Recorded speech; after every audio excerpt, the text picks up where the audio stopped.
Alright guys, it's LaserBeast here, how's it going? I hope you're doing well. And this video is going to be about things you can do before the pre-patch of Shadowlands and before the expansion goes live. So this is going to be 10 things you can do if you're bored, if you've lost focus, to keep you occupied. So number one, it's a good idea if you can to clear the current raid, which is Ny'alotha, on heroic difficulty and get you ahead of the curve achievement, which should be available up until the pre-patch of Shadowlands goes live. So you've got quite a long time to do this. We don't know when the pre-patch is going to be coming, but it's a good thing to work for if you've not already got it. You know, if you don't usually raid, it's a good thing to get stuck in there and do. It's a good achievement, you'll get the mount for it, and it just feels good. It's definitely something to aim for if you can. Speaking of like potentially difficult content, it's also a good idea to aim for, if possible, to do each Mythic Plus dungeon on a timed 15 run, plus 15 key, because you get a mount along the way, you also get a title, and it's a really good thing to do. It obviously shows as a person that you can do Mythic Plus quite well, and it's good for your RIO score. If you're bothered about all that business going into Shadowlands, people will see when Mythic Plus comes out, because there's going to be Mythic Plus in Shadowlands, of course, that you are a decent Mythic Plus player, and it's going to help you out in that aspect as well. And also, it's just a good aim to do. It might take you a while to do this. Me and my friends are currently working on this, and it's good. It keeps us occupied in the game each week, keeps us wanting to progress and gear up, and yeah, it's just quite a rewarding thing to do. And it's going to take some time as well, so it's a good thing to do for the foreseeable future.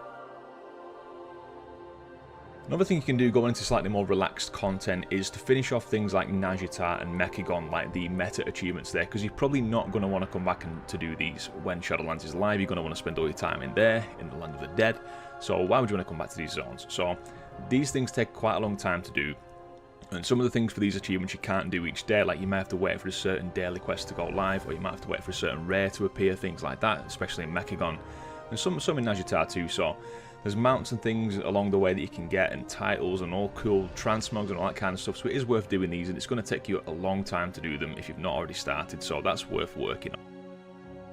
Obviously there's a leveling, so there's the allied races there. It's a really good time right now because there's a rep buff, 100% increased rep with most reputations. So you can work on unlocking any allied races that you've not already got unlocked, and you can also level them up because there's the 100% XP buff is live all the way up until Shadowlands launches, so you've got loads of time to level up your alts there as well. So that's a good one to work on too. Ian Hazakosis did hint that there's going to be some invasions from the Scourge, a bit like the ones that we saw in Legion, which were really good, like catch-up, leveling up mechanics that you could do. They gave tons of XP, so they're probably going to work the same.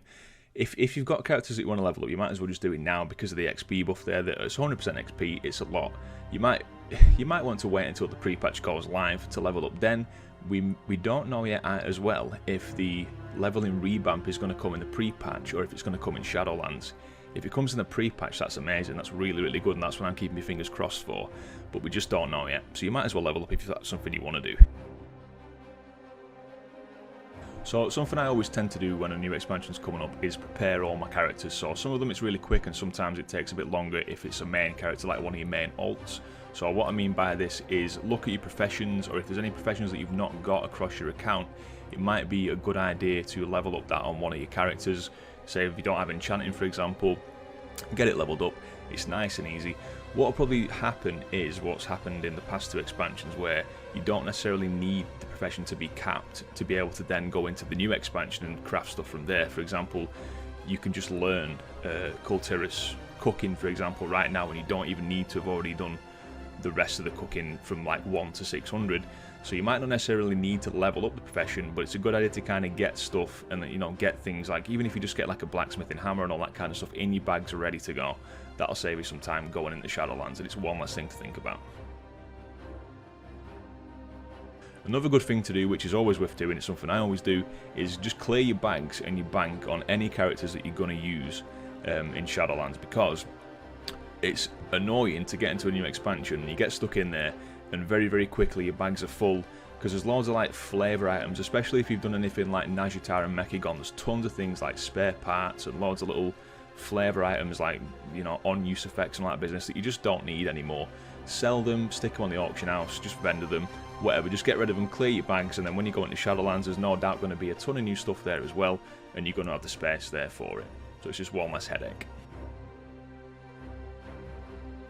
Another thing you can do to fill the time before Shadowlands is a bit of mount farming. So there's all the obvious ones like Ashes of Alar and Invincible from Ice Crown Citadel and all that business that you're probably still farming. So you can go and do those, but there's also some nice ones you can do that are fairly easy from the current content 8.3 stuff. Like there's the alpacas from the invasions, there's 3 of those you can go and get. There's the ones that drop off the raids from the invasion zones, like Rotfeaster, G-Kun, oh no, sorry, not G-Kun, Halley. And there's a few of them as well that are pretty decent models and quite worth going for, that don't take that much time.